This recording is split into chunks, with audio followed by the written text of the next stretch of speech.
Hello everyone, this is KD here and I welcome you all to this channel। आज हम हमारे solution वाले chapter को आगे बढ़ाने वाले हैं और आज का जो पहला टॉपिक है वो है पार्ट्स पर मिलियन पीपीएम। देखिए, इससे पहले हमने 3-4 टर्म्स पढ़े थे, लाइक हमने स्ट्रेंथ पढ़ी थी, हमने मास परसेंटेज पढ़ी थी, हमने वॉल्यूम परसेंटेज पढ़ी थी, हमने मास वॉल्यूम परसेंटेज पढ़ी थी। आज जो पढ़ने वाले हैं उसमें फर्स्ट है पार्ट्स पर मिलियन पीपीएम। देखिए, पहली बात तो मैं आपको ये बता दूं कि ये parts per million ppm use कब करते हैं, ठीक है। For a very dilute solution, बहुत ज्यादा डाइल्यूट सॉल्यूशन हो, मतलब जिसमें सोलवेंट बहुत ज्यादा हो, सोलवेंट बहुत ज्यादा लार्ज क्वांटिटी में हो और सोल्यूट बहुत कम क्वांटिटी में हो। सोल्यूट बहुत कम हो, सोलवेंट बहुत ज्यादा हो, या ऐसे भी कह सकते हो कि in which a very small amount of solute is present in large quantity of solution, कि बहुत थोड़ा सा सोल्यूट बहुत सारे सॉल्यूशन में प्रेजेंट हो, या लार्ज क्वांटिटी ऑफ सॉल्यूशन में प्रेजेंट हो, या लार्ज क्वांटिटी ऑफ सॉल्वेंट में प्रेजेंट हो, तब हम जो टर्म यूज करेंगे वो है पार्ट्स पर मिलियन, ठीक है। तो आपको ये पता होना चाहिए कि आप पीपीएम यूज कब करते हैं, जब सोलवेंट बहुत ज्यादा हो या कह दीजिए सॉल्यूशन बहुत ज्यादा हो और उसके कंपैरिजन में सोल्यूट बहुत कम हो, तब पीपीएम को यूज किया जाता है। अब हमें ये देखना है कि पीपीएम को डिफाइन कैसे किया गया है, इसकी डेफिनेशन क्या दी गई है, आइए हम देखते हैं।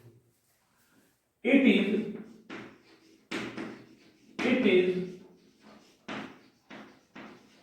defined as the number of parts by mass or by volume of solute present in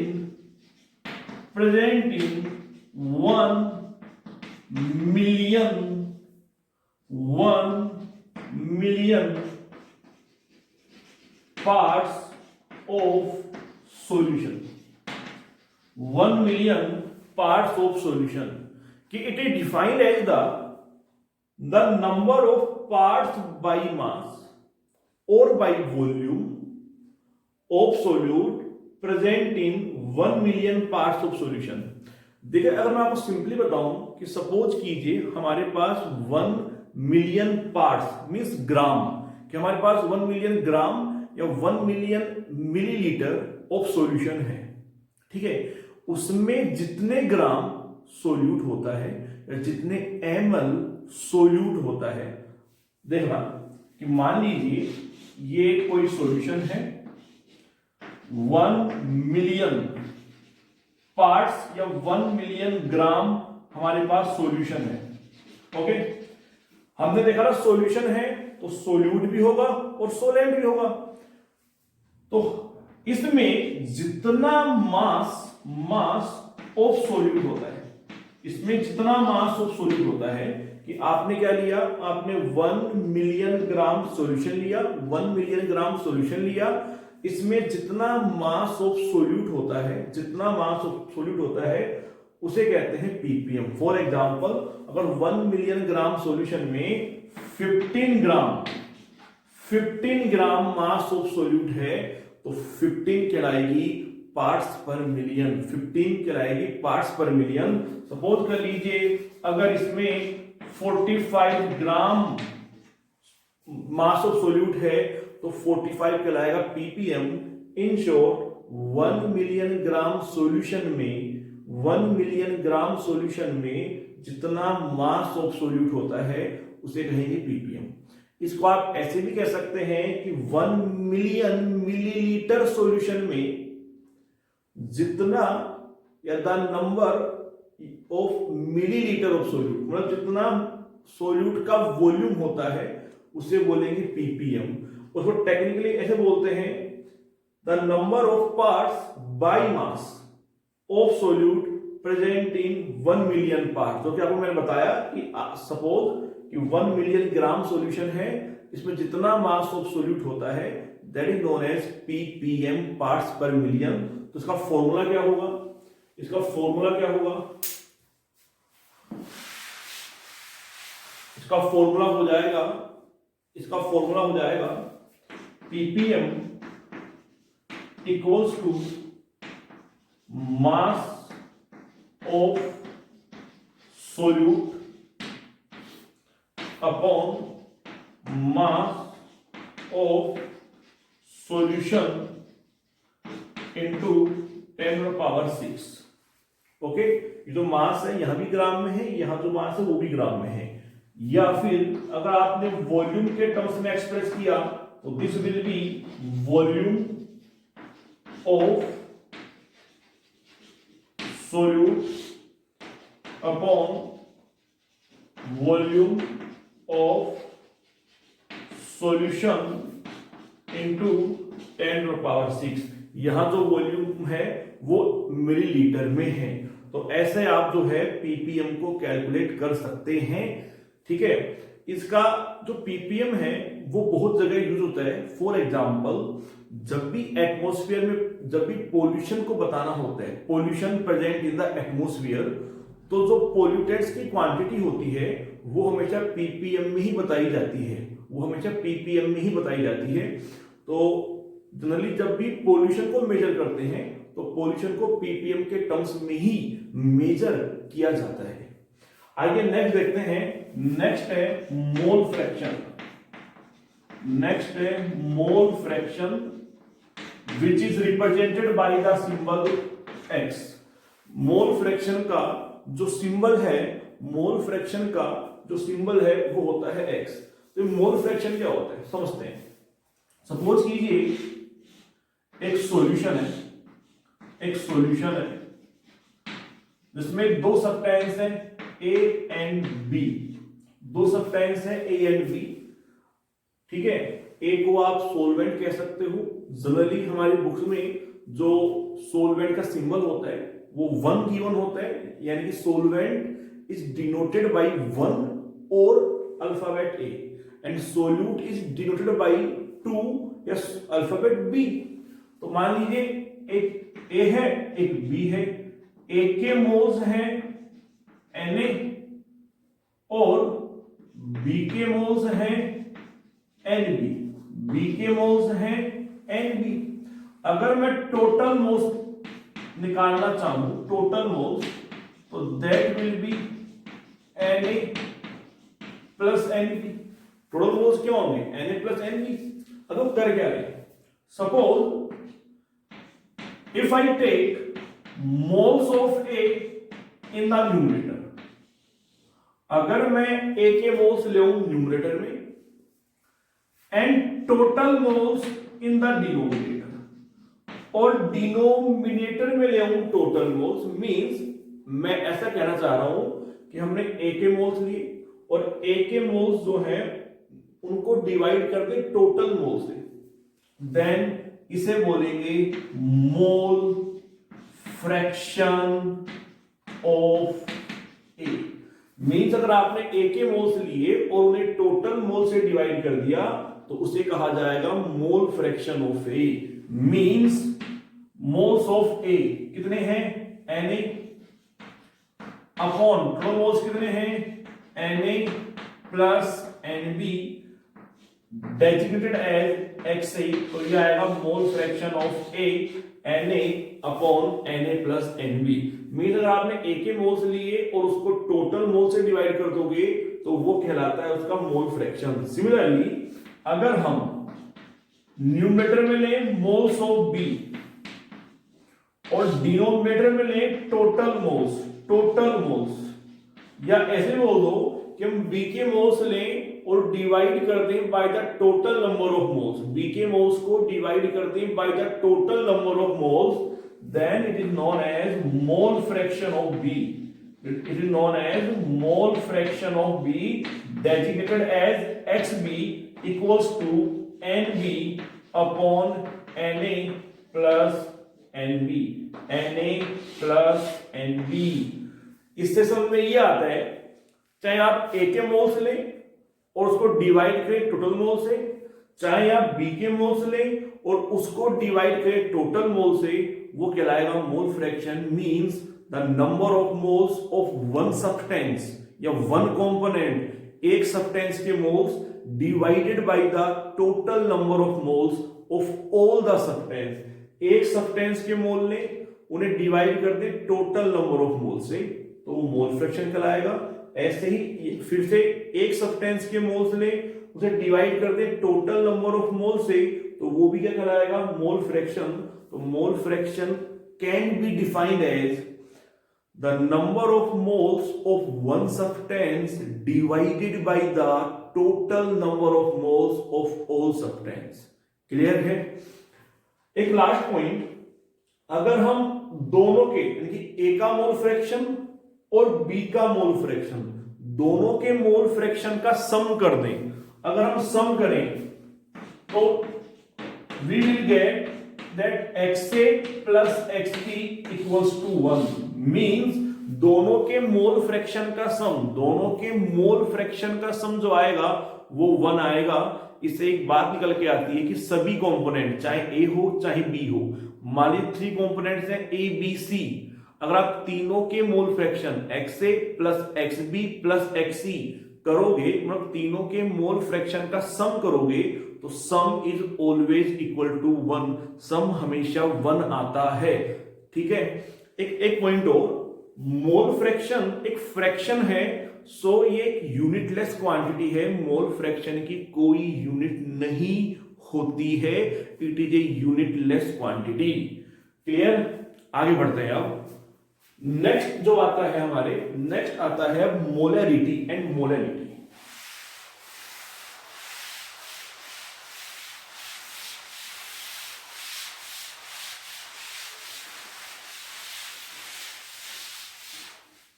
next जो आता है, नेक्स्ट आता है मोलैरिटी।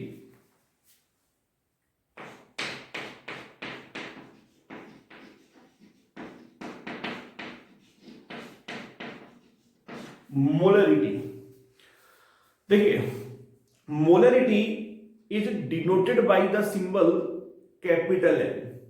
एक अभी हम जस्ट इसके बाद में पढ़ने वाले हैं, वो है molarity. Molarity which is denoted by the symbol small m, जिसको डिनोट करते हैं सिंबल स्मॉल m से। तो मोलैरिटी है, इसको कैपिटल M से डिनोट करते हैं और मोलैरिटी को स्मॉल m से। आइए समझते हैं क्या। देखिए मोलैरिटी, सपोज कीजिए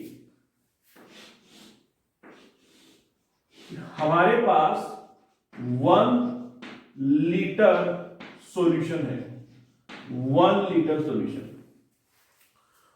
2 लीटर भी हो सकता है, 3 भी हो सकता है। हम लेके चल रहे हैं पर लीटर, मींस एवरी 1 लीटर के लिए। तो मैंने लिखा हमारे पास 1 लीटर सॉल्यूशन है।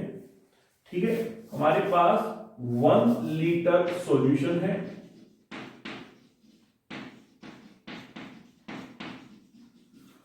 देखो इसमें सोल्यूट भी है, हमने बात की थी इसमें सोल्यूट भी होगा, सोलवेंट भी होगा, लेकिन हमें मतलब किससे है, सोल्यूट से, बिकॉज हम क्या पढ़ रहे हैं, कंसंट्रेशन, तो हमें देखना भी किसको है, सोल्यूट को।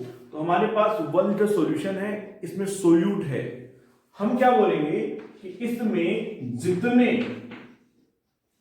मोल्स ऑफ सोल्यूट होते हैं, जितने मोल्स ऑफ सोल्यूट होते हैं, कि हमने 1 लीटर सॉल्यूशन लिया, इस 1 लीटर सॉल्यूशन में जितने मोल्स ऑफ सोल्यूट होते हैं उसको ही मोलैरिटी कहते हैं, उसे ही मोलैरिटी कहते हैं। Means the number of moles of solute, the number of moles of solute present per litre या in 1 litre solution is known as molarity. For example, मान लीजिए यहां 2 मोल्स ऑफ सोल्यूट है, 2 मोल्स ऑफ सोल्यूट है, तो molarity will be 2। अगर मान लीजिए यहां 5 मोल्स हो तो मोलैरिटी विल बी 5। मान लीजिए 0.2 मोल्स हो तो molarity will be 0.2।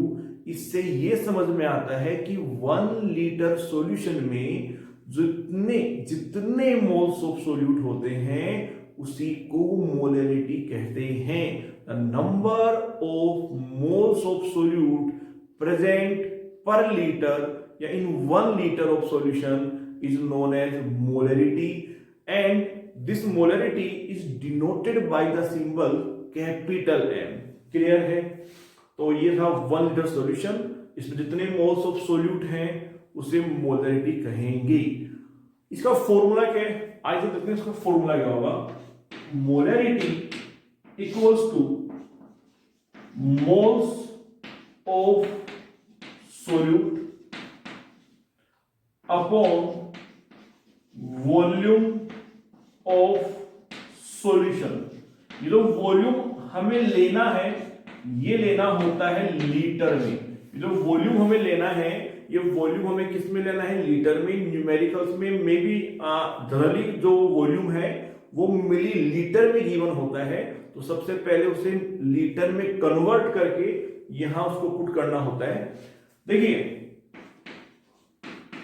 We know that moles equals to mass of solute upon molar mass of solute. Molar mass of solute, moles को निकालने का फॉर्मूला क्या होता है? Mass of solute upon molecular mass या molar mass of solute and volume of solution. तो आएगा, तो ये फॉर्मूला कुछ ऐसा बन जाता है कि the mass of solute upon molecular mass of solute upon volume of solution in litre. कई बार क्या होता है न्यूमेरिकल्स में स्टूडेंट्स पहले मोल निकालते हैं फिर मोल्स को वॉल्यूम से डिवाइड करते हैं, तो वो 1-2 स्टेप्स बढ़ जाती हैं। अगर हमें एक सिंगल स्टेप में करना हो, ये लिखा फॉर्मूला, इसमें वैल्यूज पुट की और एक ही स्टेप में हमने मोलरिटी निकाल ली। ठीक है, इसका बेनिफिट क्या होता है? हमें 2 बार कैलकुलेट करनी नहीं पड़ती। एक बार मोल्स निकालो तब करनी पड़ती है कैलकुलेशन, फिर मोल्स को वॉल्यूम से डिवाइड करो तब करनी पड़ती है। कोशिश ये होनी चाहिए कि हम पहले सारी वैल्यू पुट कर दें और कैलकुलेशन हमें सिर्फ लास्ट में करनी पड़े। कैलकुलेशन केवल एक ही बार करनी पड़े, कोशिश ये करनी चाहिए हमें। तो इस फॉर्मूले से हम निकाल लेंगे मोलरिटी। ठीक है, एक पॉइंट और, मोलरिटी की जो यूनिट होगी, यूनिट ऑफ मोलरिटी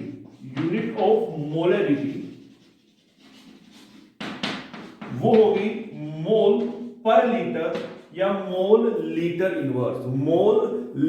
इनवर्स। ठीक है, नॉर्मली कुछ बच्चे गलती ये करते हैं कि यहां जब न्यूमेरिकल सोल्व करते हैं तो वो गलती से मोल्स की जगह मास कर देते हैं। जनरली बच्चे गलती करते हैं, तो ये गलती नहीं करनी है। जब भी ऐसा इसको याद रखना, जब भी मोलर की डिफाइन कर रहे हो, मोलरिटी, तो देखो इसमें मोल आ रहा है, तो गलती से भी स्टूडेंट्स यहां मास न करें, क्या आएगा? मोल्स आएगा। ठीक है, कैसे बताओगे? मोलरिटी में आई क्या रहा है? मोल। तो ये ध्यान रखना है आपको कि आपको मोल लिख के आना है। ठीक है, आइए अब चलते हैं मोलरिटी पे। मोलरिटी क्या होती है? मोलरिटी और मोलरिटी में ज्यादा डिफरेंस नहीं है। अगर मैं इसकी डेफिनेशन लिखना भूल गया। इसकी डेफिनेशन होगी कि it is defined as number of moles of solute present per liter of solution, present per liter of solution। कि per liter of solution में जितने मोल्स ऑफ सॉल्यूट प्रेजेंट होते हैं वो मोलरिटी है। देखो अब बात करते हैं मोलरिटी की। तो मोलरिटी और मोलरिटी में ज्यादा डिफरेंस नहीं है। एक मेन डिफरेंस क्या आता है कि मोलरिटी में हम सॉल्यूशन देते हैं और मोलैरिटी में सॉल्यूशन लेते हैं और मोलैरिटी में हम सोलवेंट को लेते हैं, सोलवेंट के रेस्पेक्ट में हम निकालते हैं। कैसे देखना,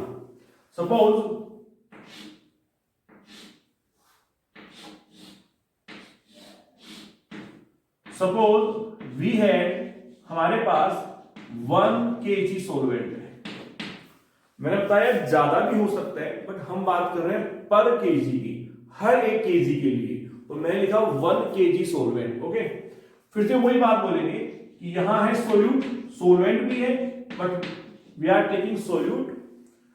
इसमें जितने मोल्स ऑफ सोल्यूट होते हैं, क्या कि हमने 1 kg सोलवेंट लिया, हमने 1 kg सोलवेंट लिया और क्या कहा कि इस 1 kg सोलवेंट में जितने मोल्स ऑफ सोल्यूट होते हैं, जितने मोल्स ऑफ सोल्यूट होते हैं, that is known as molarity. उसे ही क्या कहेंगे, मोलैरिटी। फॉर एग्जांपल, मान लीजिए अगर यहां 3 मोल्स ऑफ सोल्यूट है, 1 kg सोलवेंट में 3 मोल्स ऑफ सोल्यूट है, तो 3 ही क्या होगी, मोलैरिटी होगी।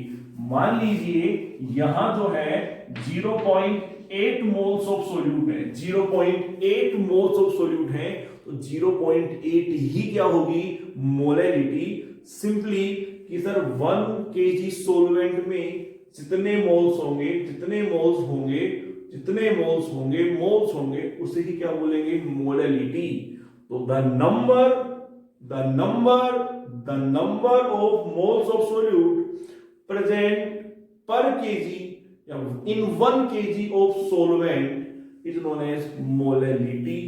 ठीक है, इसका फॉर्मूला क्या होगा, इसका फॉर्मूला हो जाएगा moles of solute upon mass of solvent in kg, mass of solvent in kg। Okay, इसको फिर से आप कन्वर्ट कर सकते हो सिर्फ न्यूमेरिकल्स के पर्पस के लिए। तो मोल्स हो जाएगा mass of solute upon molar mass of solute upon mass of solvent. ये mass of solvent keep remember in kilogram, KG में ही पुट करना होता है, किलोग्राम।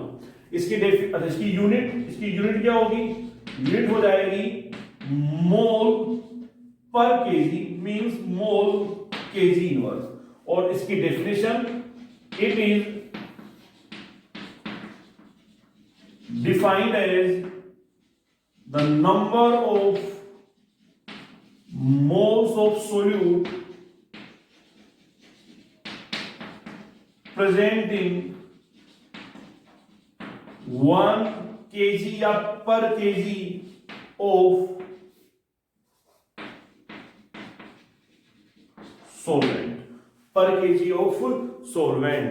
तो ये दोनों टर्म काफी इंपोर्टेंट है, मोलैरिटी एंड मोलैरिटी।